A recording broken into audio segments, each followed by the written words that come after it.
Se mercantiliza el ser humano, se mercantiliza todo lo que el ser humano es o puede llegar a ser.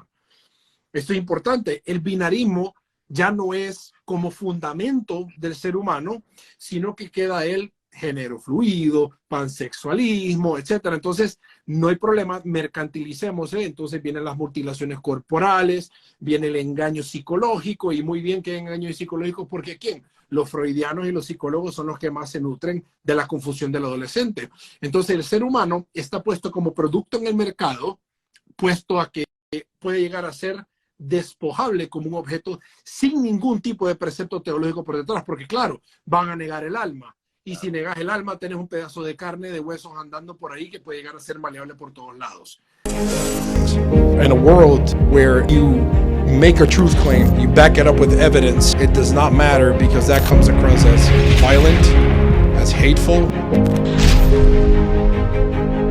Don't we have a commitment with the truth, with the Logos?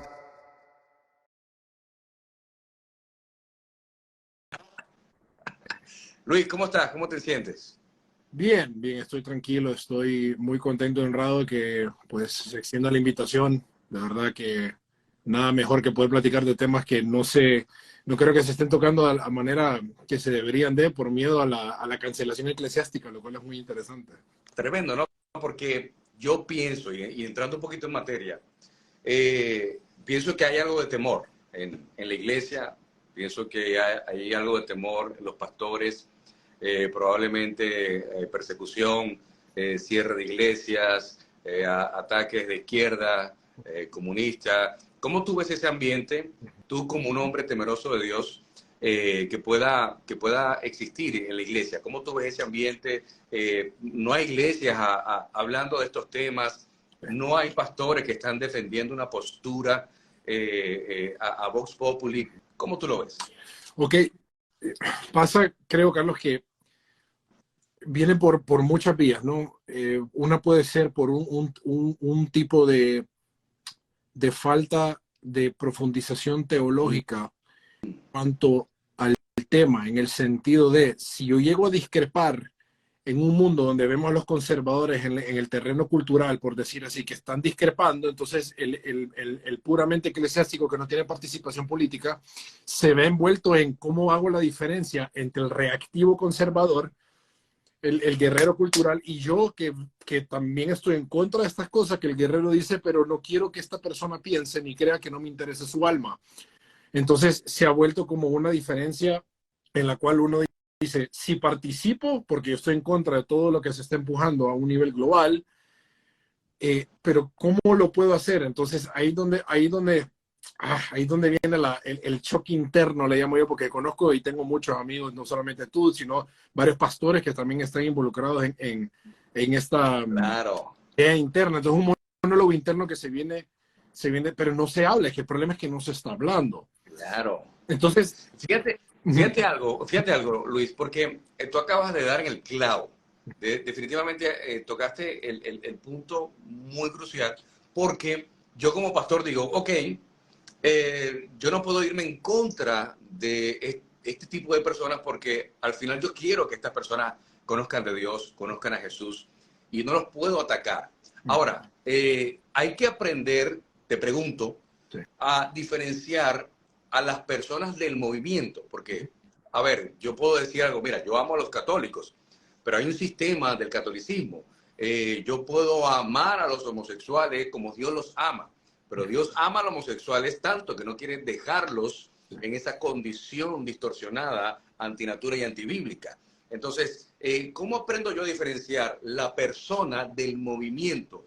Que la persona no vea que lo estoy atacando directamente a él, sino lo que está detrás de eso. Buenísima pregunta. Aquí lo podemos dividir en algo interesante.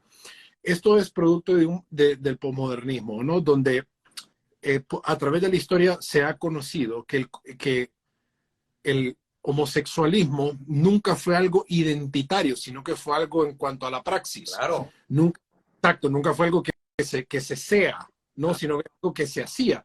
Entonces, cuando viene Foucault, cuando viene Germain Greer, cuando viene Derrida y cuando vienen los teóricos que avanzan, pues desde el posmodernismo se desprende la teoría queer, ya se vende el homosexualismo como una identidad y no como algo que se hace. Entonces, cuando uno de este lado comienza a hablar en contra de estas cosas que se hacen, no que se es, y ahí podemos llegar a citar un poquito lo aristotélico, que es una falacia de accidente, pero no nos metamos por ahí, porque yo he patinado, pero no nos metamos ahí. Entonces, no importa, vamos. Esta distinción, como yo sé que tú la haces, yo la hago y mucha gente la hace, la percepción está tan dañada de la persona que está ideologizada que no puede llegar a separar el ataque a la idea que posee y con lo que la persona se dice y se cree que le han vendido que es. Wow. Ya no sé, esta persona está atacando la práctica que yo hago, no, está atacando quién soy porque me Claro. está atada a la cosa que yo hago. Claro. Tremendo problema. Claro.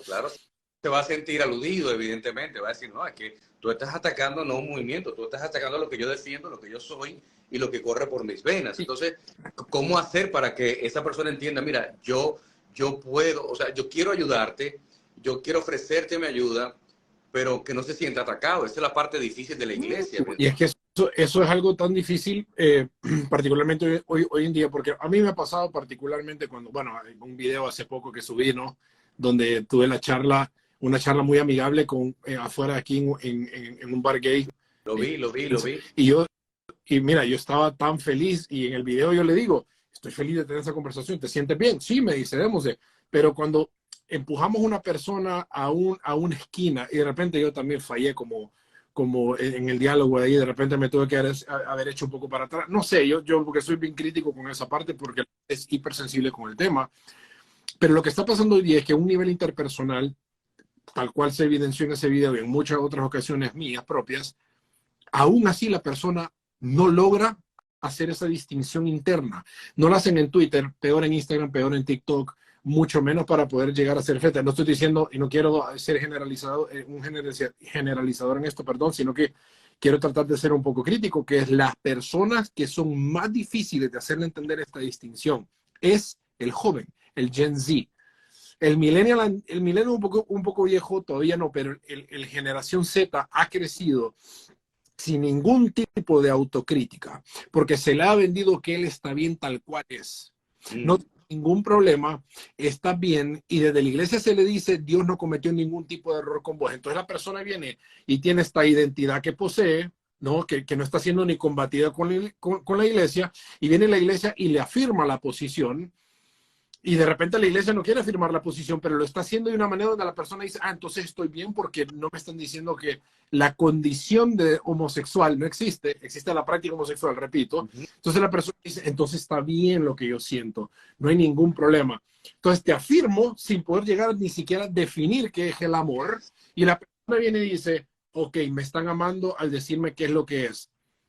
Pero ahí es donde viene la ley moral interna que dice, pero es que no está bien. Yo tengo muchos amigos que Dios hizo un milagro y ya no hacen la práctica homosexual. Tengo familiares, de hecho, en esto, que me han dicho, Luis, yo cuando estaba haciendo estas cosas, un amigo mío, por cierto, que escribió un libro que se llama Inexplicable. Por cierto, tuve una entrevista con él, pueden llegar a buscarla en mi IGTV, donde él cuenta y relata en su libro también que él tuvo sexo con más de 700 hombres. Y es brutal. Ahora él es un hombre del Señor, está casado, tiene un ministerio, viaja alrededor del mundo a hablar de esto. Sí, Carlos Catarí se llama él, por cierto, donde él me decía, yo no ocupaba que me afirmaran, me dice, yo necesitaba porque yo cada vez que hacía ese tipo de cosas, me volcaba internamente en una culpa y un desdén donde yo no necesitaba que las personas que supuestamente más me amaban me afirmaran, pero me dice, tampoco me gustaba que me condenaran. Entonces, ¿dónde ubicamos el punto medio teológicamente en el cual nosotros podemos discrepar sin hacerte sentir mal? Y aquí es donde viene, yo creo que lo más difícil, y yo me incluyo en esto porque yo no soy ningún tipo de ejemplo, intento serlo, pero es practicar el amor de Jesús. O sea, cuando nosotros venimos y imitamos a la persona de Cristo en medio de las mayores de las discrepancias, muchas veces el guardar silencio es lo que se necesita en el momento, pero no siempre se necesita guardar silencio. Y el problema hoy día es que estamos viendo muchísimo más silencio que explicación, que contienda de parte de la iglesia, y por eso vemos la agenda LGBTQ que ha permeado y está por todo tipo de iglesia, anglicana especialmente en Inglaterra, The Church of England, en los movimientos en Estados Unidos, principalmente en el sur de la Florida, en Miami, están plagadas las iglesias de líderes de alabanza que son abiertamente homosexuales, que lo practican, gente que yo conocí personalmente cuando yo viví en Miami, donde me decían, sí, mi pastor sabe esto y lo otro. Estamos hablando de iglesias muy famosas. Y entonces, yo cuando veo esto, digo yo hago la reflexión, digo yo, okay, ¿qué es lo que se tiene que hacer acá y por qué no se está hablando? ¿Por qué no se está hablando acerca del aborto? ¿Por qué no se está hablando acerca de la mutilación corporal? ¿Por qué tiene que venir un conservador llamado Matt Walsh de The Daily Wire y tener que hacer lo que se tiene que hacer por los líderes puestos en defender la verdad, como dice, si no me equivoco, primera de Timoteo 3:15, corríjame, pastor, la iglesia es pilar de la verdad. Y si hemos sido el pilar de la verdad a través de los años, por ejemplo, en la apologética en el siglo II, con los argumentos de Santo Tomás de Aquino en cuanto a la existencia de Dios, que se empezó a promover. ¿Por qué? Porque había una duda epistemológica. Ya no era anteriormente que sí Dios existe, sino entró la duda en el hombre desde el Edén. Ahora, si Dios no existe, ¿qué es lo que tengo que hacer para contrarrestar? Y Tomás de Aquino hizo lo que hizo. Después podemos ver en 1776, por ejemplo, en la fundación de los Estados Unidos, cómo había muchísima opresión. Y no estoy diciendo que Estados Unidos es ejemplo en todo, para nada, porque hemos visto lo racial a través de los años y demás, pero hemos visto cómo hombres y mujeres de Dios se han venido levantando en todas partes del mundo. ¿A qué? A confrontar el enemigo cultural en el periodo de ese tiempo. El enemigo cultural en el periodo de este tiempo se llama la ideología de género, que tiene muchas caras y muchos frentes, que es feminismo, transgenerismo, aborto y hasta eutanasia. Sí, sí. Fíjate que tú, en ese sentido, dentro de la iglesia, hay muchas personas con una condición homosexual. Y qué interesante que tú tocaste ese punto de personas que abiertamente lo son, abiertamente lo manifiestan, y sus líderes o pastores lo toman como algo normal. Quizás por el poco manejo o no saber cómo manejar ese tipo de situaciones, cruzar la línea de, bueno, yo lo amo porque Jesús lo ama y por qué no dejarlo, así como él tiene una condición homosexual, otra persona puede tener una condición de adicción a la pornografía o qué sé yo. ¿De dónde puede a nivel teológico percibir un líder, un pastor, si eso es una condición espiritual? Porque iglesia que dicen, ¿no? El homosexualismo es un demonio, el demonio de la homosexualidad. ¿Cómo tú pudieras interpretar esto? Porque hablamos de que es una práctica, ¿no? Pasó algo en la vida de esta persona. Pero ¿hay algo espiritual en esto? Buenísima pregunta. A través de los años, el DSM-2, 3, 4 y 5, una vez, si no me equivoco, el DSM-2 había dicho que la homosexualidad era una enfermedad. De ahí lo removieron. De ahí, pues, se ha vuelto y se ha hecho los estudios donde se sabe que la práctica homosexual es una parafilia. Y tal cual es una parafilia, se puede explicar dentro de los términos de esta persona será que fue abusada. Muchísimos de los casos es porque hubo un abuso. La mayoría de los casos, otra vez se le llama homosexualismo indeseado. Por ejemplo, gente que conozco que me ha dicho, Felipe, a mí nunca me abusaron, a mí nunca esto. Entonces, eso ya se puede explicar desde otro punto de vista. Como una crianza, por ejemplo, yo no tuve papá, me criaron puras mujeres. Sí. Por ejemplo. También, o sea, el doctor Pablo Muñoz Iturrieta tiene un artículo en su página web y también lo cita en el libro de él, Atrapado en el cuerpo equivocado, en el cual indica que hasta una mala dieta puede llegar a ser un factor determinante en el desarrollo de la sensomotricidad y psicomotricidad del niño, poder llegar a desarrollar pues una conducta o siquiera una atracción, porque conducta es, digámoslo, como la materialización de un pensamiento, ¿no? Claro, porque te lleva a la práctica. Exactamente, ahí viene la práctica. Entonces el problema viene siendo que se tiene que explicar de todo lado. Ahora, ahí viene la parte importante es, ¿por qué se vino lo siento, voy a volver a decir eso, ¿por qué se vino hablando en las iglesias de que esto era algo meramente espiritual por la revolución sexual en los 60s? Cuando se hace la revolución sexual en los 60 se acentúa la sexualidad tanto en la guerra cultural por los hippies, por la pastilla, por cierto, el caso de Roe v. Wade en Estados Unidos, que el enemigo a dar era no solamente el homosexualismo, sino que era la poligamia, sino que el Woodstock fue una marca que promocionó todo esto. Ya el matrimonio perdió sentido porque se podía comenzar a vivir con la persona que uno quería, puesto que la pastilla resolvía la cuestión. Entonces se vino y se distorsionó en sus sentas lo de la sexualidad a tal punto que queda mera subjetividad. Entonces la iglesia, y usted sabe esto, pastor, hasta hace poco se está dando cuenta que existe una bárbara utilidad en poder llegar a adoptar las prácticas científicas como la psicología, como la neurología. Todo se trataba de un macro donde le decían, ore, usted necesita dieta, usted necesita el ayuno de Daniel, necesita leer más la escritura, y de repente la persona tenía un trauma que no podía llegar a ser resuelto. Y no estoy diciendo que el padre no puede llegar a hacer milagros y que no puede venir y cambiar la vida de una persona en esto, sino sin duda alguna, pero no siempre es así. ¿Y qué pasa cuando no es así? Dios creó herramientas para poder llegar a trabajar los traumas, para poder llegar a disolver, a hablar qué fue lo que pasó. Entonces, teológicamente puede llegar a ser abordado esto, pero no podemos venir y tratar de resolver absolutamente todo desde la teología, tal cual yo no pretendo resolver los problemas algebraicos matemáticos desde la teología, porque tiene una práctica. Hay estudios que se indican a esto. Entonces, no siempre podemos llegar a venderlo, a promocionar esto como que es un mal espiritual. Ojo, de origen sí lo es, porque hay personas que en realidad crecen con una tendencia muchísimo más inclinada a este tipo de conductas. Por ejemplo, yo crecí con una tendencia al alcohol. Yo soy sobrio hace 6 años, pero mi abuelo tomó muchísimo por muchísimos años. Mi padre tomó excesivamente. Mi padre lleva 21 años sobrio. Y yo ya lo traía. Tal cual yo tengo una tendencia hacia ciertas cosas, otra gente trae tendencia a esto, sí. Fíjate que tú has tocado un punto que a nivel teológico, a nivel eclesiástico, se conoce como las maldiciones generacionales, ¿ok? Y fíjate cómo tú hablas de tu abuelo, de tu papá y luego tú.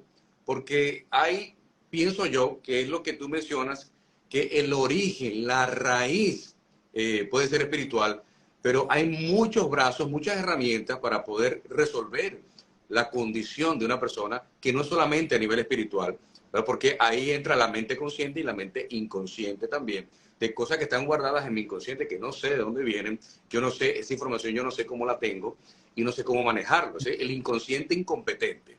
Pero en ese punto, ¿verdad? Que la raíz es meramente espiritual. Una maldición necesariamente no comienza siendo una maldición, sino un patrón de conducta. Buenísimo. Algo que yo vengo viendo, por ejemplo, una persona que vio un joven que vio a su papá golpear a su mamá constantemente. En ocasiones defendió a su mamá de su papá, enfrentó a su papá. Cuando este joven crece, se casa, él sabe que él no debe incurrir en el maltrato, pero de forma inconsciente, como no tiene cómo manejar esto, termina golpeando a su esposa. Él se arrepiente, llora, le pide perdón, pero dice, yo sé que esto no está bien, yo sé que esto está mal, pero no sé cómo manejar esto porque ha sido lo único que ha visto. Eso comienza siendo un patrón de conducta, pero luego termina siendo una maldición en su vida porque no sabe cómo salir de esto.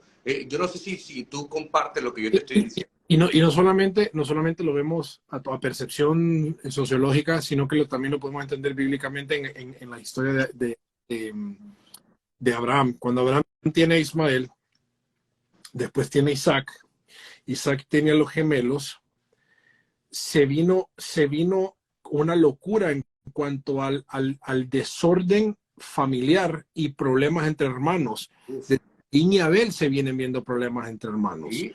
De ahí problemas entre Ismael y Isaac, Claro. De ahí problemas entre Esaú y Jacob, Claro. De ahí tienen problemas otra vez entre hermanos, Y a tal ahí punto que se desciende lo que es Al-Qaeda, Saddam Hussein. de ahí viene mi colonia de Ismael, del Cayo de Israel, de Ismael, de mi abuelo, en Betzahur, que queda pues relativamente cerca de lo que se conoce como Palestina hoy día, ¿sí? Entonces, de ahí nacen todos los problemas, bueno, eso por la desobediencia también de Abraham, pero Claro. increíble como José es el que termina los problemas de los hermanos. Ah. Como José es el unificador, como José que dice, ustedes, you meant it for evil, but God meant it for good, dijo. Ustedes tenían una idea para mal, pero Dios agarró esto para el bien. Entonces, Lo utilizó para bien. entrada, crujir de dientes, gritos, cuando está con los hermanos. Es una escena bastante fuerte. Yo cuando instruyo Génesis, que es mi libro favorito, me despedaza leer esa escena porque se puede salir de cualquier tipo de patrón. Se puede llegar a abandonar eso. Yo cuando tomé la decisión, por ejemplo, de dejar el alcohol el 5 de marzo del 2018, yo dije, yo no quiero pasarle esto de ninguna manera, ni en ejemplo, para mis hijos, pero ni en broma. Y dije, yo voy a cortar esto porque vi el patrón de mi papá, de mi abuelo, de mi bisabuelo, y se puede remontar a saber hace cuánto, donde claramente se puede. El problema es que también no se está hablando de la manera que se tiene que hablar. Ahora, esto es muy importante, Carlos. Esto es tan vital. Y por favor, necesito que las personas que están viendo pongan muchísima atención, porque aquí yo creo que estoy en un punto de quiebre que estamos a veces no entendiendo. Cuando estamos viendo la guerra cultural, que por cierto, un amigo mío dice que es una guerra teológica que se pelea en el ámbito cultural. Me gusta eso. Hemos estado viendo cómo el motivo por el cual muchas iglesias no hablan del transgenerismo, del aborto, la eutanasia y de todos estos temas hipercandentes a nivel global es porque se ha secuestrado el tema de la identidad. Y esto lo habla mucho mi amiga Talí Romero, que está sacando su doctorado en la Universidad de Navarra. Recomiendo mucho que sigan su cuenta, se llama Rescatando la Identidad. Esto implica lo siguiente. Dado a que se hablan de los temas que acabo de mencionar a un nivel cultural y político, entonces se asocia que el tema se debe discutir de un tema cultural político, sin entender que estamos hablando de ontología, porque el ser humano, la categoría de persona, como dice Santo Tomás de Aquino, se la da Dios al ser humano y la eleva por encima de la creación. O sea, ontológicamente somos superiores a todos, por lo tanto el aborto no es un tema político, nunca ha sido un tema político. El aborto ha sido un tema teológico, puesto que la vida es una realidad divina. Totalmente. Por parte. Y ahí se desprende todo lo que se quiere hacer con esta vida, ¿no? ¿Cuál es la razón por la que ellos quieren discutir este tema a nivel político? Porque para empezar, hay una agenda capitalista por detrás donde se están cobrando miles de dólares para las transiciones, sin mencionar a nivel mundial las clínicas carniceras, le llamo yo, por no decir el nombre porque no pueden bajar el video. Entonces está mercantilizado el ser humano, la identidad del ser humano. Hoy en mi Twitter puse una noticia de un chamaquito en Canadá de 18 años que se murió siendo operado cuando le estaban haciendo una supuesta vagina. Es horrible. Vi las fotos del maltrato físico y se murió creyendo una mentira. Entonces, cuando se mercantiliza el ser humano de esa manera, y quiero recomendar este libro para que puedan llegar a entenderlo, se llama Neoentes, del doctor Miklos Lukács de Perení. Es una locura el libro. Yo cito ese libro académicamente porque Miklos es un profesor en la Universidad Sussex en Inglaterra, tiene un PhD, es un genio. Y cuando nosotros estamos viendo que él habla de esto particularmente, pero cuando se mercantiliza el ser humano, se mercantiliza todo lo que el ser humano es o puede llegar a ser. Esto es importante. El binarismo ya no es como fundamento del ser humano, sino que queda el género fluido, pansexualismo, etcétera. Entonces, no hay problema, mercantilicemos, entonces vienen las mutilaciones corporales, viene el engaño psicológico, y muy bien que hay engaños psicológicos, porque ¿quién? Los freudianos y los psicólogos son los que más se nutren de la confusión del adolescente. Entonces, el ser humano está puesto como producto en el mercado, puesto a que puede llegar a ser despojable como un objeto sin ningún tipo de precepto teológico por detrás, porque claro, van a negar el alma. Y si negas el alma, tenés un pedazo de carne, de huesos andando por ahí que puede llegar a ser maleable por todos lados. Totalmente. Este es el tremendo problema. Entonces, ¿qué pasa? Cuando la iglesia, cuando los hombres valientes como tú, Carlos, y los demás amigos míos, pastores y familiares que tengo, son hombres tan valientes, ustedes como los admiro, wow, especialmente hoy día, tienen que entender que esto nos pertenece a nosotros por diseño divino, y tenemos que hablarlo porque es nuestro tema. No es posible que Biden, Petro, Boric y toda esta gente esté hablando de estos temas como que si les perteneciera, y no les pertenece. porque fuimos creados Son a una minoría, Luis, son una minoría. Porque si nosotros comenzamos a abrir nuestras bocas, vamos a demostrar que somos una mayoría. Realmente son una minoría. Y por eso, como tienen el poder político, el poder de los medios de comunicación, entonces hacen mucho ruido. Ok, es que muy buen punto. ¿Por qué hacen ruido? Porque la narrativa popular es, si no seguís, y esto se llama, a mí me gusta mucho en inglés el término que se llama gaslighting, que cuando uno se repite algo y repite algo y repite algo y repite algo hasta que se lo cree, entonces, Comunismo. tal cual. Entonces, cuando uno viene y ubica la repetición del discurso, Foucault decía en sus escritos que el discurso, el que maneja el discurso maneja el poder, decía él. Entonces, si se repite el discurso y se vende de tal manera, cualquier persona que venga a opinar en contra de la agenda LGBT automáticamente se asocia con conservadurismo, con homofóbico, con un montón de cosas, aún de parte de los mismos conservadores. Yo le llamo conservador a un término umbrella, ¿no? Un término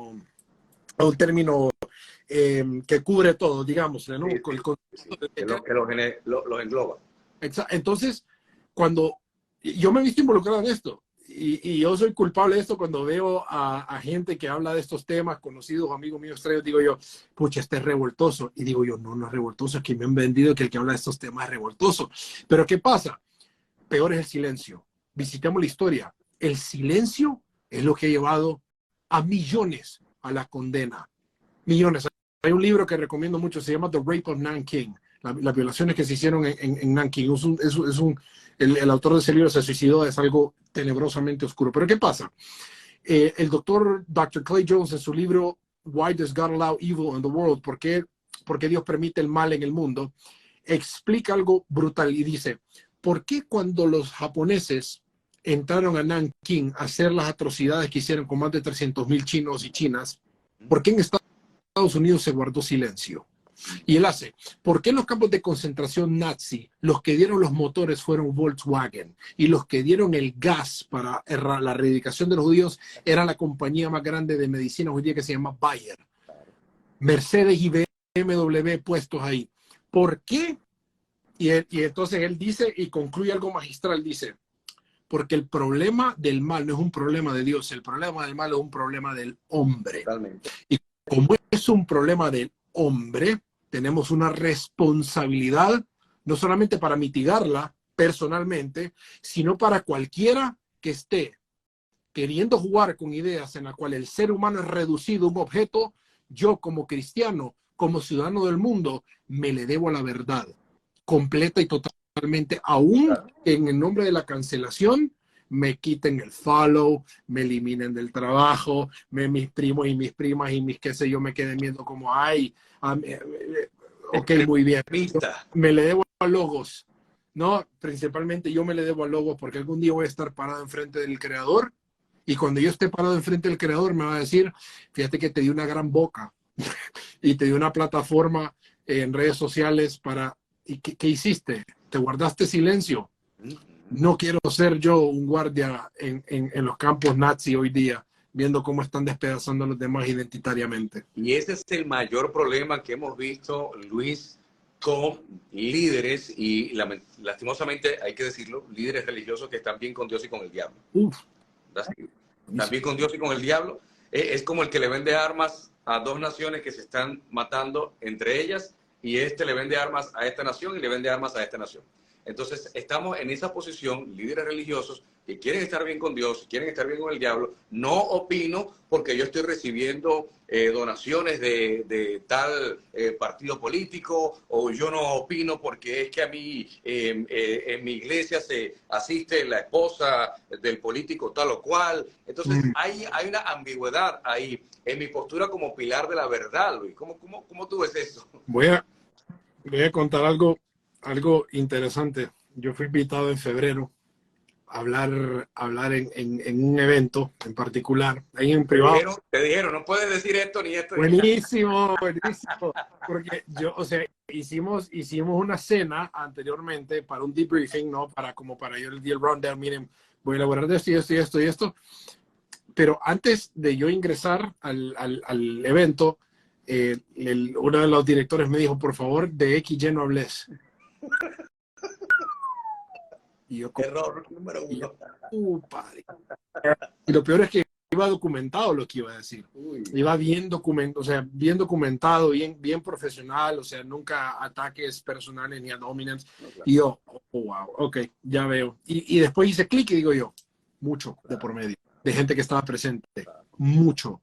Y lo único que hice yo es, bueno, me voy a caer particularmente con eso, pero o sea, el mensaje lo di, el golpe frontal, ¿no? Ideológico lo metí, pero hablando en lo que usted ha dicho, estamos en una iglesia y sabemos que en nuestro despacho tenemos a un representante del Senado, tenemos a un representante político, ¿no? Y estoy viendo el hecho de que esta persona apoya la causa y también tengo la causa que trasciende esta causa, por cierto, que esto es una causa material, pero que hay una causa que trasciende, que es el Evangelio, la verdad de Cristo, como pastores. ¿Qué es lo que yo tengo que hacer? Ok, ¿cómo puedo yo afrontar el tema sin comprometer la verdad? Voy a hacer un ejemplo. Hay alguien que yo admiro muchísimo, tengo sus libros, que se llama Agustín Lajerrigoni. Claro, amigo personal. Es un crack. Gracias a ellos también tengo... Tenemos que hacer un live con Agustín. Uf, pero sería un honor. Yo me caigo, yo los dejo que ustedes dos genios hablen. No, yo soy el que menos va a hablar allí. Soy el que menos hablo después. Pero a mí me encanta el hecho de que ciertas iglesias de Miami han llevado a Agustín, especialmente ahorita que a promocionar su último libro, Generación Idiota, y perdieron el miedo. Digo yo, wow, qué lindo. Ahora, ese es Agustín. Agustín no es pastor, Agustín es filósofo y politólogo. Él no tiene que venir y citar Romanos 12:2, aunque yo creo que personalmente yo creo que él es creyente, ¿no? Pero ¿cuál es el rol del pastor en cual decir, ok, soy un pastor, por definición tengo ovejas que no van a llegar a entender tanto esto, pero ¿cómo puedo meter el mensaje sin comprometer la verdad? Y ahí donde viene el conocimiento de, como decimos en inglés, know your crowd. ¿Cuál es conocer tu público? ¿Qué le vas a decir en público? Por ejemplo, a mí una vez me llevaron a hablar al centro de Florida y cuando yo vi el público, dije yo, no, me tengo que cubrir los tatuajes. Entonces, claro. Y no me ofendió, pero yo no quería comprometer el mensaje por la distracción del público conservador de mis tatuajes. Claro. Y curiosamente fui a hablarle a los veteranos de Ohio en diciembre de 2021 y todos los señores, y dije yo, Dios mío, ¿y aquí para cuándo? No, tuve que ponerme un saco. Y un saco, y eran como 35, ¿no? Pero yo un saco y los tatuajes cubiertos me lo tuve que quitar, ¿no? Y yo, pero ¿qué es lo que yo tenga que hacer? Pero eso está bien porque tú estás diciéndole, yo respeto tu postura, yo respeto tu posición, aunque no va a comprometer la verdad, pero yo quiero ser amigable contigo. Es como el que tiene sentado en el público a gente de derecha y a gente de izquierda. ¿Cómo yo hago para que esas dos personas que son contrarias, ideologías contrarias, puedan aceptar lo que yo les estoy diciendo? Buenísimo. Y aquí es donde viene algo importante, y aquí es donde yo animo muchísimo a los pastores, que sí, o sea, el sustento principal es la formación teológica. Cuando digo la formación teológica, no quiero que ustedes crean que solamente estoy hablando de teología sistemática. No. Estoy hablando de crecimiento espiritual, claro. Hablando en todo lo que contiene ser embajador de Cristo, correcto. Pero animo muchísimo a los líderes de iglesia, no solamente a pastores, sino también a diáconos, a lo que sea, que levanten y comiencen a levantar libros de filosofía política, de psicología, para que puedan saber cuándo meter criterios de filosofía política en lo interpersonal, cuándo poder hablar acerca del tema desde un ámbito psicológico sin dar consulta psicológica, pero para tener una máxima comprensión de lo que es una persona humana en cuanto a tengo que tratar la persona como un total y no fragmentarla únicamente donde deseo resolver todo desde la teología. porque existen otras ramas indicadas que me pueden llegar a fortalecer eso. Entonces, por ejemplo, si nosotros vamos a hablar acerca de un tema que se está proponiendo a nivel mundial hoy día y nunca va a acabar, es el tema del aborto, ¿no? Y hay personas dentro de la iglesia, Luis, perdón, dentro de la iglesia hay gente a favor del aborto. Uy, sí, porque mucha. entiende, no, porque fue una violación, porque no se merece eso, y sustentan bíblica y espiritualmente en la aprobación del aborto. Totalmente.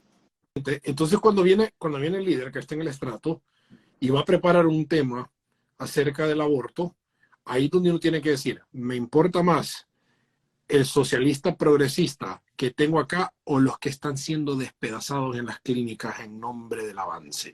Y ahí es donde uno tiene que, por ejemplo, dar un criterio formal, filosófico y sin ningún problema, meter metafísica, sin confundir a la gente, pero se simplifica. Y ahí metemos cosas, pues argumentos en cuanto a la lógica de que esa célula, ese tumulto de células, no es menos persona únicamente porque el tamaño de la persona no es el que estamos viendo aquí enfrente. Entonces, por ejemplo, yo no soy más persona que Lulu Sierra, que está en los comentarios ahorita. Yo mido 1,84, lo que sería 6'0", y no sé si Lulu mide lo mismo, pero solo porque yo soy más alto que Lulu, no soy más persona que Lulu. Entonces, poder llegar a meterle a las personas el hecho de, disculpen, pero la agenda se está vendiendo como algo político, y no, es un ataque directo al diseño de Dios. Ergo, me toca hablarlo a mí desde un ámbito teológico, aunque me cierran las puertas, y esto a mí me da cólera, Carlos. ¿Cómo me molesta a mí? ¿Cómo me molesta ver gente diciendo, es que prefiero no tocar estos temas para hablar de Juan 3:16 siempre? Y cuando yo me quedo viendo esto, digo yo, espérame, ¿cómo así? O sea, estás queriendo agarrar una parte, estás haciendo un cherry picking, como le llamamos. Estás haciendo un cherry picking y vos estás queriendo reducir que el evangelio es únicamente Juan 3:16. Si el evangelio fuera únicamente Juan 3:16, ¿por qué existe el mandamiento de la Gran Comisión de hacer discípulos? ¿Acaso que tenemos que tener una persona enfrente, cierra los ojos, repite la oración de salvación conmigo y estuvo y desecho a esa persona? Hacer discípulos va más allá que citar Juan 3:16. Absolutamente. La formación integral como líderes espirituales que tienen a la persona, y eso incluye ser embajador congruente de Cristo, y se llama defender la dignidad humana. Totalmente. Ese pilar de verdad. Tu punto, la dignidad humana. Y la gente dice, Luis, ¿por qué vos nunca te decís que sos pro vida? Porque yo soy pro dignidad humana. Yo defiendo la vida dentro del vientre, fuera del vientre y en los últimos instantes de vida. Eso es lo que está pasando. Carlos, ¿cómo tú abordas estos temas en la congregación? Yo no sé. Mira, shorts y videos y todo, claro, pero yo necesito una mentoría contigo para yo poder tener más conocimiento. Cuando yo sea grande, quiero ser como tú. No. Pero sí, nosotros tocamos los puntos. Mira, nos pasó en una ocasión, Luis, un tema. Acá en República Dominicana, Estados Unidos envió a un embajador homosexual. Este embajador vino acá a vivir con su novio. Entonces, él estaba saliéndose de sus esferas de asignación laboral. Es decir, él comenzó a visitar los colegios y a dar charlas con su novio.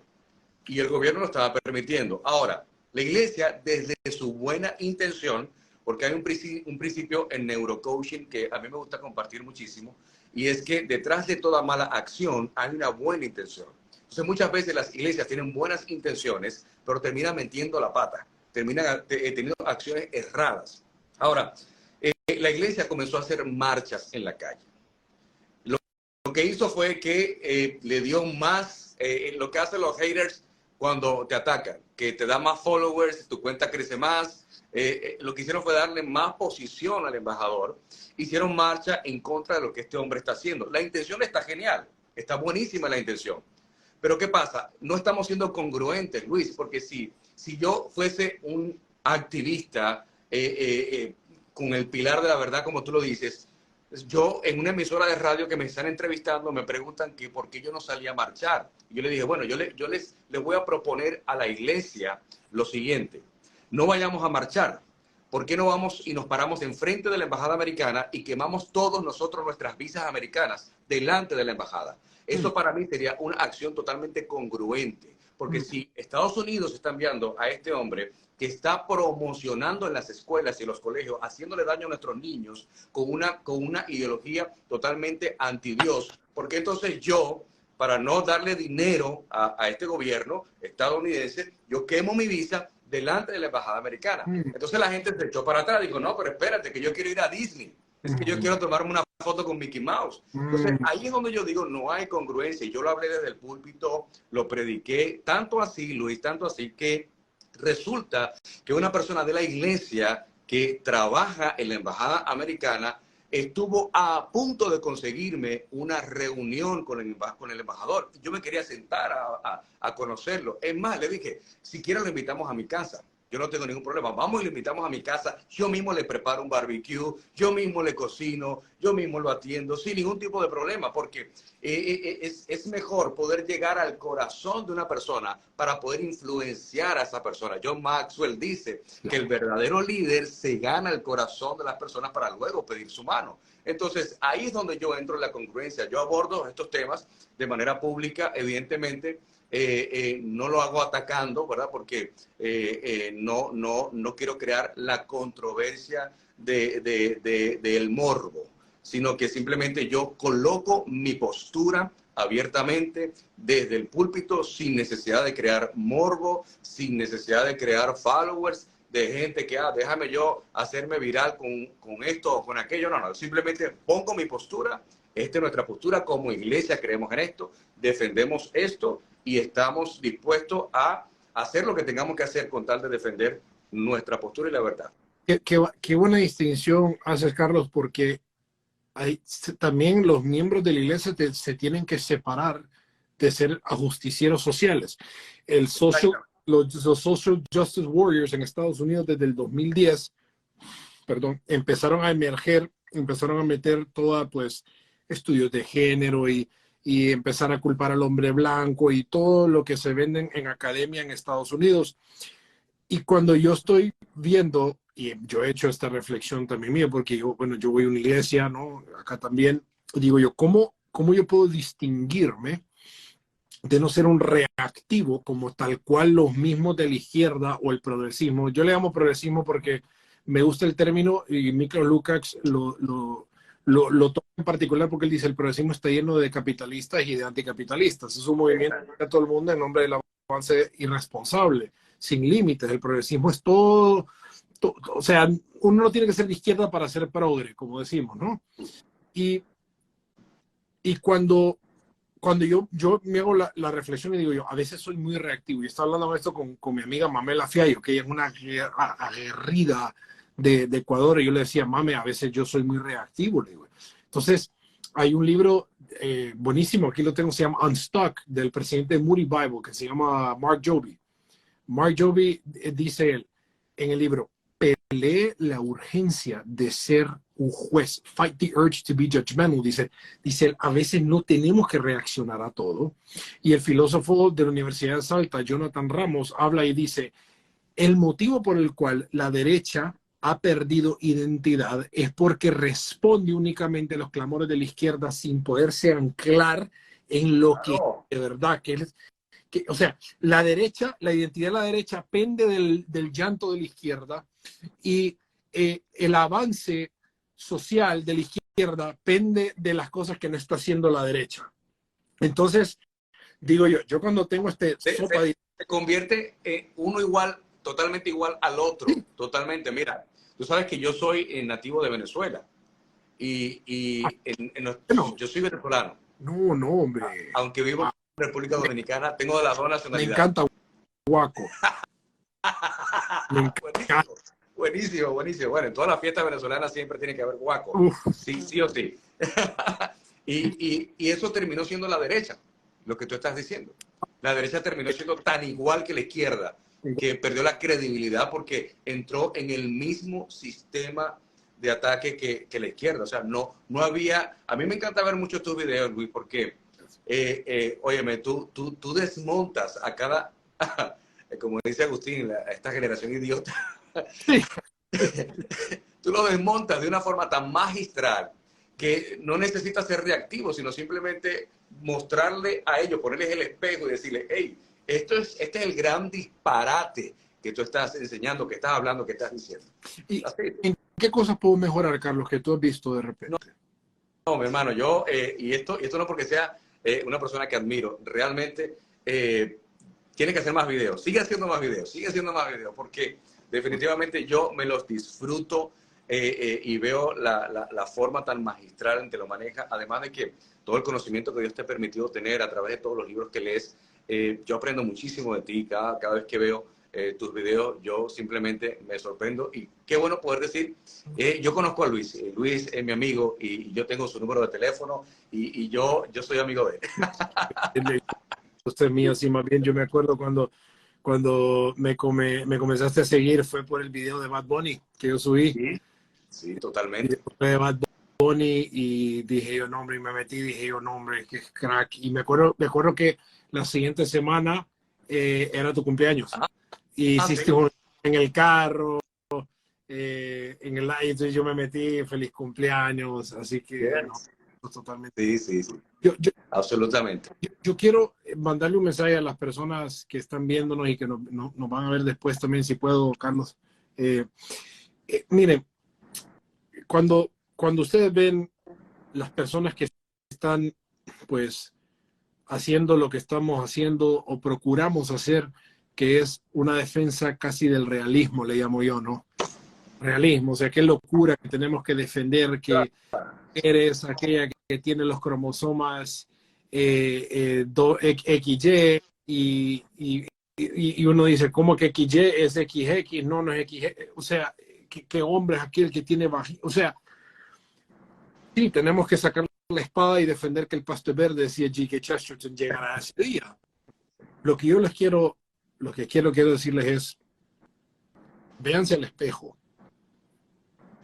y volteen a ver afuera y piensen, si yo algún día voy a morir, algún día voy a dejar esta tierra, ¿será que le estoy siendo fiel a mi llamado humano? No sé si usted es agnóstico, ateo, no importa. Usted tiene un llamado humano porque tiene una ley moral. Entonces, usted tiene un compromiso con su conciencia. Si no, usted cuando hacía una trastada no pidiera perdón, para empezar. Si no, los que han sido infieles no fueran a la pareja a pedirle perdón después en llanto, sino que tenemos aquello que nos redarguye. Y hágase la pregunta, si vale la pena ceder ante las presiones sociales, ideológicas, o si vale la pena ser fiel al llamado que tenemos como humanidad, como cristianos. Peor los cristianos. Uy, el cristiano hoy día la tiene peor, porque si no va a ser puesto en juicio y eso va a ser interesante, ¿no? ¿Sabes que hay un texto bíblico que dice que si tienes la oportunidad de hacer el bien y no lo haces, te es contado como pecado? Entonces, imagínate bajo este texto bíblico las cosas que hemos dejado de hacer porque me debo a tal o cual persona o me debo a algunos recursos económicos que pueda yo estar recibiendo y no deberme a la verdad absoluta de Dios y a lo que la palabra me demanda como su hijo, y tomando Juan 3:16, ¿verdad? Desde ese punto de partida donde digo, bueno, yo soy salvo, amén, soy salvo, pero si Dios te ha dejado todavía vivir en esta tierra, es porque hay un plan, un propósito que necesitamos cumplir, esa asignación que debemos tener, que no es simplemente, Luis, predicar la palabra todos los domingos. Eso es muy fácil, eso lo puede hacer cualquiera. Cualquiera puede predicar todos los domingos en una iglesia, pero generar un movimiento, no ser una iglesia local, sino ser una iglesia de nación, ser una iglesia de influencia, que en tu iglesia se pueda sentar políticos ahí en primera fila a escucharte porque tú eres de influencia para esos políticos, que en tus sillas de tu iglesia se pueda sentar gente de los medios de comunicación, actores, actrices, influencers, que se sientan ahí a escucharte porque ellos dicen, tú eres de influencia para mí y lo que tú dices te está logrando una transformación en mi vida. Y si yo logro influenciar, que es el modelo de José, si yo logro influenciar a un hombre en la política, si yo logro influenciar a una persona de los medios de comunicación, estoy haciendo mi trabajo, estoy cumpliendo con mi asignación acá en la tierra, porque esa es la forma donde yo voy a poder alcanzar y permear esa basura que está ocurriendo en todas estas esferas políticas y de los medios de comunicación. Y pienso que esa es la forma en como Dios nos está ayudando a nosotros, Luis, acá en República Dominicana. Y viendo los comentarios de las personas, quiero hacerlo públicamente. Nosotros queremos extenderte una invitación de forma presencial, que puedas venir acá a República Dominicana a hacer una conferencia. Yo voy a hacer todo lo posible que podamos ser Agustín, tú y yo. Voy a ver si eso es posible. Yo le voy a escribir a Agustín. Bueno, con la condición que yo voy antes de Agustín y un mes antes. Tú le abres a Agustín. Un mes antes de Agustín. Yo le digo, Agus, yo hablo en enero, vos hablas en diciembre, o vos hablas en diciembre. O sea, gracias. No, los dos son unos duros. Gracias. Pero ciertamente, Luis, pienso que, como dice John Maxwell, una de las personas que admiro, fue al trabajo junto con él, en la parte hispana. Yo soy parte del John Maxwell Team. Eso. Tú ves, yo sabía porque es que ese hombre me caía tan bien. Yeah. Developing las 21 leyes irrefutables. Claro. Eso. Una de las cosas que John enseña, pues, es liderazgo es influencia. Nada más y nada menos. Liderazgo es influencia. Y poder influenciar a estas personas que tanto el de izquierda como el de derecha pueda recibir esta transformación, que la verdad de Cristo esté por encima de lo que ellos piensan para que pueda ser permeada esa ideología y ser transformada. Carlos, ¿dirías también que nosotros estamos de repente pagando la falta de el debido proceso que se tuvo que haber hecho en los años 70, 80, 90, donde se casi que criminalizó todo aquel que era LGBTQ? O sea, yo creo que estamos pagando el precio punto, ¿no? Donde se pudieron haber hecho mejor las cosas, se pudieron haber trabajado, se pudiera no haber ignorado la medicina, la psiquiatría, todo lo que la iglesia vino a defenestrar, porque siguen teólogos predominantes, gente que ha hecho muchas cosas grandes para la obra, como por ejemplo John MacArthur, pero que desprecian la psicología, que hasta hace poco se reunió en un panel a decir, no, yo creo que sí funciona, y yo creo que esto, pero como creen que la psicología solo es Freud, sin saber que ahí está otro de mis gallos, que aquí están los entregas del que se llama Viktor Frankl, mi libro favorito, El hombre en busca de sentido. También escribió, los otros que tengo ahí, ante la crisis existencial, es un librazo también del que recomiendo. Entonces, creo que en vez de nosotros evitar después, pues, tapar los hoyos que nosotros mismos estamos cavando hoy día, tenemos que ser hiper sabios. Y repito, yo he tenido que salir pidiendo perdón porque me he visto reactivo. Por eso que tenemos que ser sabios, más que inteligentes, más que intelectuales, más que tragar muchos libros. Yo considero que la sabiduría es vital en un mundo de inteligentes, porque la sabiduría te ubica en un nivel donde la inteligencia es limitada. Y la sabiduría es el saber actuar, la inteligencia es el saber hablar. Y esos son dos mundos diametralmente opuestos, ¿no? Que hay personas que no son intelectuales, pero son inteligentes. Claro. Y porque el ladrón tiene que ser inteligente para poder robar. Tiene que utilizar la inteligencia. Muy bien. El intelectual adquiere conocimiento, pero la sabiduría la da Dios. Amén.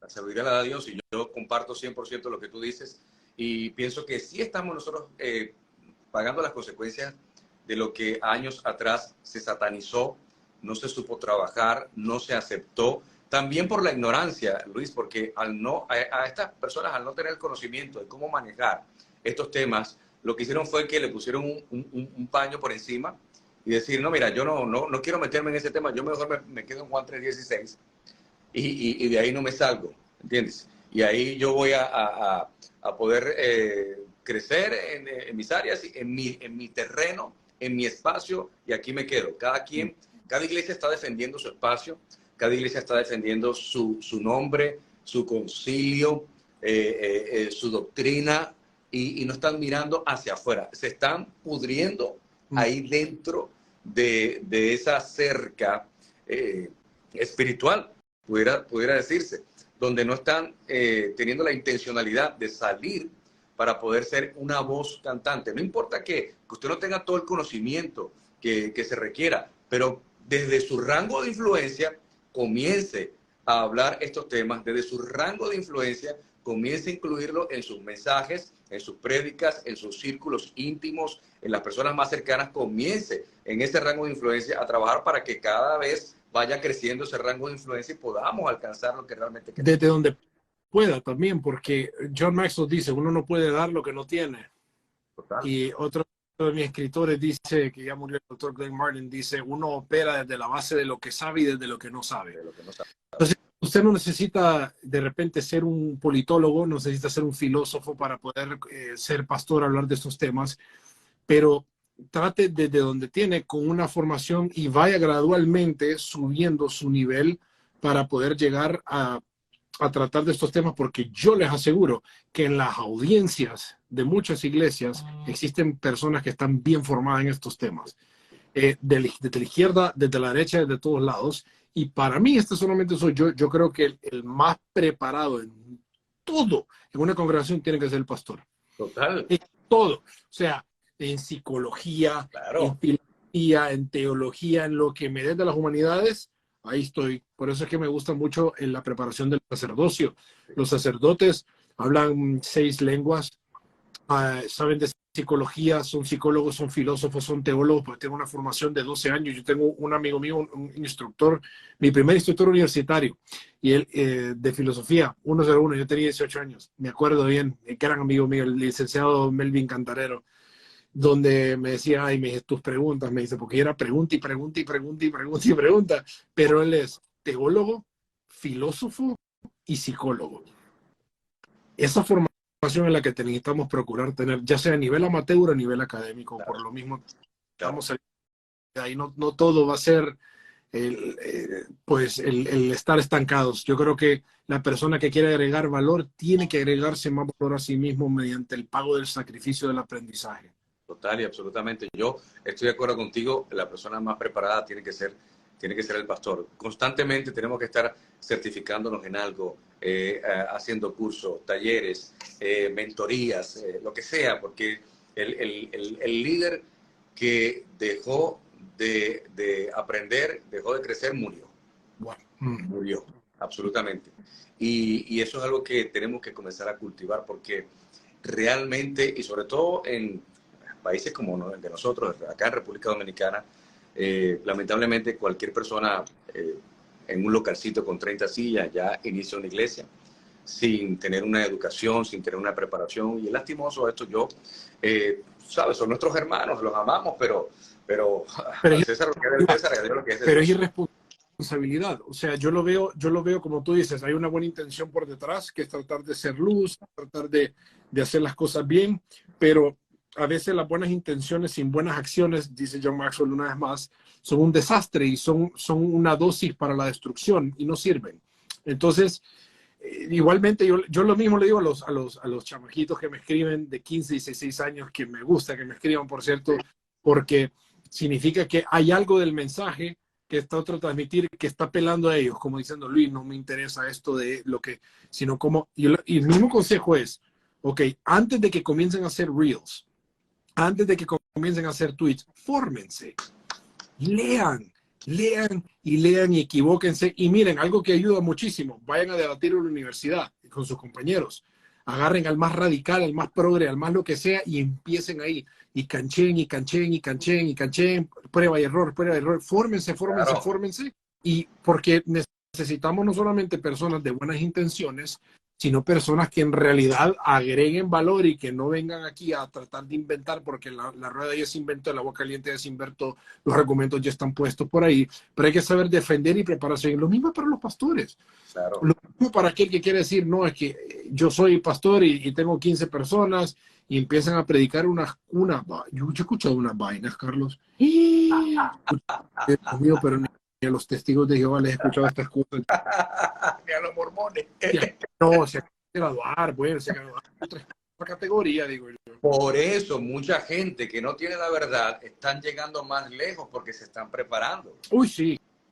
Sí. Ah, bueno, y también algo importante, entiendan esto, el joven, por más progre que ustedes lo miran, por más que solo dado al juego, al Game Boy y todo esto, de bruto no tienen ni una cosa porque tienen acceso a toda la información del mundo.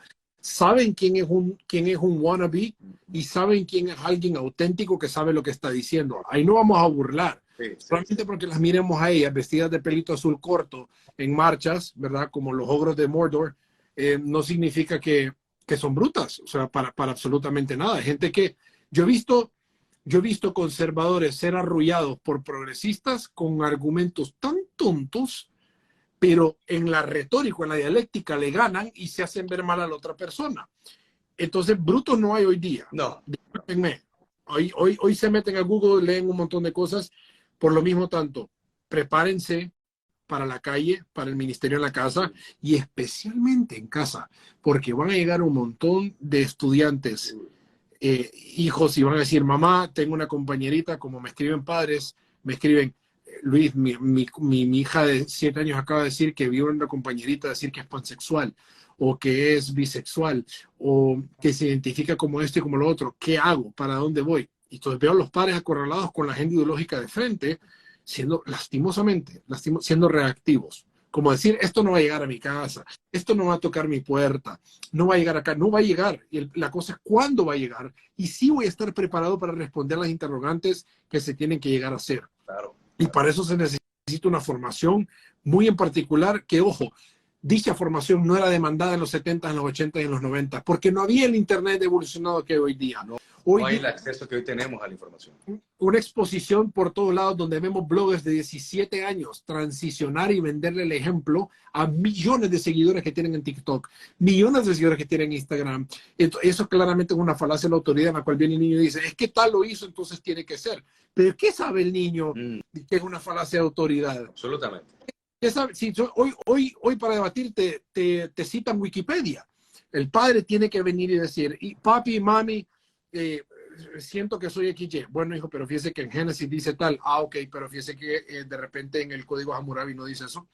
O fíjese que en el New Age de Deepak Chopra no dice eso. ¿Por qué la Biblia? Y vienen los padres y me escriben, estoy hablando de algo que me lo dijeron. Esto no es inventado mío. ¿Y qué hago? Estudiar apologética. Estudia apologética, porque algo que está puesto en cuestión hoy día es que si el verdadero Dios, ya no creo que se esté empujando el ateísmo, por cierto, ahorita se está empujando el New Age, que es peor, pero eso es que es mucho más tóxico, porque viene a ser la definición de Dios algo subjetivo y moldeable mío, ¿no? Ya no es un punto inmutable en el cual podemos llegar a partir de absolutos morales, sino que Dios es todo, el panteísmo, o Dios es una energía y se vuelve un agente impersonal que no quiere tener comunicación mía directa, ergo no puede llegar a ser el Dios judeo-cristiano. Entonces, ¿qué hago? Bueno, aprenda apologética, lo siento mucho. ¿Y quién? Ay, ve a William Lane Craig, Frank Turek y todos estos genios. Pero hoy en día la demanda al padre es tan crucial que se tienen que llegar a preparar en todas las ramas que fueron menospreciadas anteriormente, porque pensaron de alguna manera que los cristianos dominábamos el mundo exterior, que dominábamos la cultura, pero lo siento mucho, mi gente, la cultura la entregamos hace muchísimos años. Pueden llegar a las instituciones públicas, agarren todos, pero no nos toquen las paredes, las 4 paredes de la iglesia. Ahí no me toquen la cultura. Entregamos el plano, entregamos lo que fue nuestro, Harvard, todas las universidades de Oxford, todos fueron por cristianos, las entregamos y ahora estamos pagando el precio. La famosa frase de la ignorancia, eso es del diablo. No te metas ahí, que eso es del diablo. La televisión es del diablo, el cine es del diablo, la playa es del diablo, la política es del diablo, los medios de comunicación son del diablo. Entonces, le entregamos todo al diablo, que cuando nos dimos cuenta que el diablo tenía control y dominio de todo, fue culpa nuestra, porque cedimos un espacio, cedimos, bueno, el famoso evangelista Gigi Ávila, que decía que el televisor era un cajón del diablo, y terminó teniendo un canal de televisión en Puerto Rico. Increíble. Porque tuvo que entender que estábamos equivocados. Entonces le entregamos todo al diablo y el diablo tiene el control y dominio de lo que nosotros le dejamos a ellos.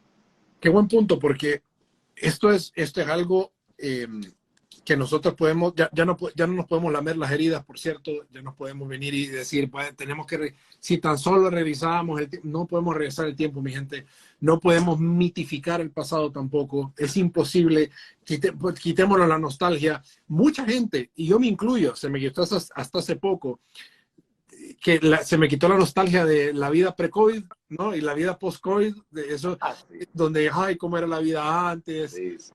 que en ese 2020 o el 2019 para algunos. Dejemos de mitificar eso y afrontémonos lo que tenemos hoy día. Y lo que tenemos hoy día es, ok, entregamos las instituciones públicas, las universidades, las artes, que las artes eran nuestras, visiten los años donde están las obras más relevantes y más preciosas, el Renaissance. Vean que son nuestras. El arte siempre fue nuestro. La institución superior de la universidad siempre fue nuestra. De hecho, William Lane Craig dice en su libro Fe Razonable que la madre de todas las ciencias en los primeros siglos era la teología. Total. ¿No? Y ahora es la teología por la barda, el arte subjetivo, posmoderno. Cualquier barrabasada es un arte. Poneme una banana y pagámela en el Art Basel de Miami, Miami Beach, y pago $120,000 y es un arte. Eso es lo que pagó el tipo. Y se la comió enfrente de todos, un magnate de allí. Entonces, hemos entregado, que por cierto, hay un dicho que me encanta, que C.S. Lewis lo dice, que la belleza apunta a Dios. No sé si fue Lewis y Aquino o los dos. La belleza es un efecto, la belleza terrenal es una causa ejemplar de Dios. Wow. Decía Platón también y Sócrates en un diálogo que tenían, dicen, hablando de lo bello, me encanta esta frase, dicen, dado a que lo bello se manifiesta en las cosas materiales, dice, o sea, vemos personas que son bellas de carne y hueso, pero dice, pero también vemos cosas que no son de materia pura, que son bellas, dice, como las nubes, vemos un paisaje, dice, dado a que la belleza no es una propiedad exclusiva de lo material, dice, estas solamente son cosas que podemos llegar a apreciar en el nivel que se encuentran. Entonces, ¿cuál sería la máxima expresión de lo más bello? Y digo yo, porque es cierto, cuando escucho una canción que me encanta, siento algo bello, ¿no? O sea, siento algo precioso. Cuando tú, Carlos, tú eres padre, entonces, o sea, cuando me imagino a los cuando estaban más chamaquitos, yo sé que todavía los pediste de ritos, ¿no? Pero particularmente cuando primera vez que era un papá o cuando dijeron mamá, lo que sientes, entonces delegamos y permitieron que nos secuestraran hasta lo bello, que pudieran llegar a redefinir lo bello. Escúchenme, empezaron a llegar a definir estéticamente. Ahora ya nos está condenando la obesidad como una condición, pues una enfermedad, lo que se vende como algo bello y como algo que se puede llegar a tener todavía sin necesidad de erradicarlo en nombre de la ideología. La belleza física entendemos que es un regalo de Dios. Yo no estoy diciendo, por favor, que las personas que de repente tienen una condición de obesidad mórbida no son bellas. Yo no estoy diciendo, estoy hablando de la condición física en cuanto a que eso puede llevar a la muerte. Lo venden como una belleza y se están muriendo personas. Este fue el mensaje de la película The Whale, que a mí no me gustó. No sé si lo lograste ver, Carlos. The Whale de Brendan Fraser. No. Era The Whale, una ballena, una cosa dantesca donde al final de la película se termina suicidando comiendo pizza. Todavía no ha llegado acá la película. Ah, que maté el spoiler, le pido perdón a todo el mundo, pero no me gustó el hecho de que se está glorificando aquello que no tiene que ser glorificado en nombre de la belleza. Entonces, cuando nosotros nos vemos como cristianos y decimos, pucha, entregamos todo lo lindo, todo lo que tenía que ser nuestro para siempre, lo entregamos, no podemos lloriquear con eso. Pero ¿qué podemos hacer en cuanto a la belleza? A mí me gusta decir esto, soy hiper apasionado con el tema de la belleza, de la metafísica, me encanta. Lo que podemos llegar a hacer es, ¿cómo puedo yo ejemplificar una vida bella desde mi retórica, mi comportamiento y de cómo yo puedo llegar a ser los míos a la par? Y esto es lo que yo siempre le digo a todo el mundo, no importa cuántos Sócrates, Aristóteles y Platón traen, la imitación singular de la persona de Jesucristo es el antídoto para todo lo que está sucediendo hoy día.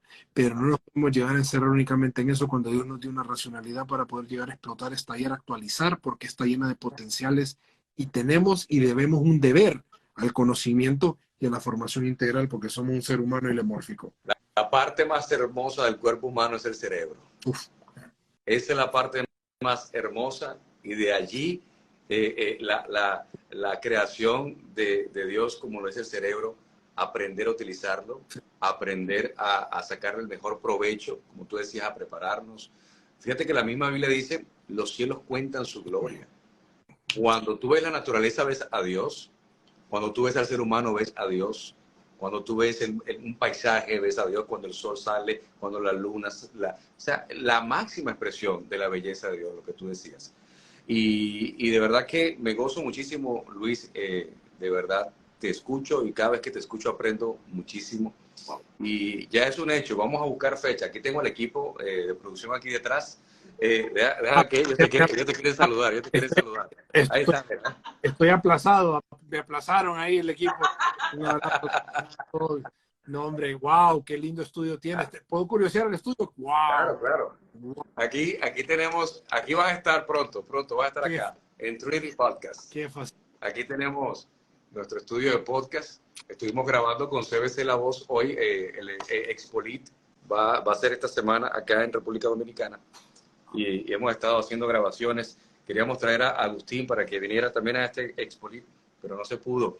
Pero déjame decirte, y vamos a hacerlo bien oficial ahora acá en este live. Vamos a buscar una fecha, ya Cecilia te va a escribir luego para que nos des una fecha y que puedas venir acá y hacer un evento. Supieras que cuando subí el post, el arte, muchos jóvenes de la iglesia me escribieron. No, hombre, wow, qué gratificante. Me dijeron, pastor, él es un duro, yo lo sigo en TikTok, me gusta todo lo que él dice y todo lo que él habla. Y eso me dio una alegría y me dio un gozo ver, porque somos una iglesia de muchísimos jóvenes. Cuando vengas ya los vas a conocer. Yo he visto tus posts, he visto que me gusta el hecho de que es bastante joven, ¿no? Me llama mucho. Sí, comenzando por el pastor. Ahí podemos llegar a hablar un poquito. No, claro. Aspiro a un día, aspiro a radio. Claro. Sí. Entonces, vamos a hacerlo un hecho. Nos comprometemos públicamente, Luis. Gracias, mi hermano querido, por tu tiempo, ¿verdad? Sé que tienes más ocupaciones y de verdad gracias por instruirnos, por enseñarnos y por ser esa luz en esa esfera donde Dios te ha colocado. Te admiramos, te aplaudimos, te apoyamos y te seguimos, y que Dios siga dándote sabiduría, favor y gracia para donde Él te siga enviando y te siga colocando ese liderazgo de influencia. Te amamos un montonazo. Wow, el gusto es mío, gracias. Me cayó como shock la invitación cuando me metí aquí en live, que tú estabas en tu precioso la librería. Mi librería no es así, es mi librería. Estamos trabajando, pero no. Incomparable. No, es esa que tú tienes, decía yo, pero mi Dios, a mí me pierdo y me encierro en qué lindo. Gracias, Carlos, gracias a ti, a la gente de producción de tu iglesia, por tu corazón, tu ministerio, todo lo que está pasando. Gracias por mantenerse siempre firme a lo que es. A mí me gusta decirle a lo que es. ¿Y qué es lo que es? Lo que está en evidencia, el realismo en todos nuestros sentidos que habla Romanos 1. Y oro por ti, por tu ministerio, por la familia. Gracias a las personas por los comentarios inmerecidos. En realidad que es inmerecido, pero le agradezco mucho y te mando un fuerte abrazo. Y va a ser espectacular ir a la tierra de uno de mis héroes, Juan Luis Guerra. ¡Eso! Buenísimo. Bueno, ojalá se dé ese encuentro acá. ¿Te imaginas? Sería un espectáculo. Poder conocer a ese grande de la música, un hombre de Dios también, Juan Luis Guerra, admirado por todos nosotros. Luis, gracias una vez más. Le mandamos un fuerte abrazo y a que hagamos una segunda parte de este maravilloso live. Así que nada, ya ustedes saben, mi gente, váyanse a seguir la cuenta de Luis en TikTok, acá en Instagram y en Twitter, para que podamos seguir nosotros recibiendo tanta información y conocimiento poderoso y necesario. Así que Luis, te mandamos un fuerte abrazo, cuídate mucho, te amamos, estamos en comunicación, nos vemos pronto acá presencialmente en República Dominicana. Espectacular.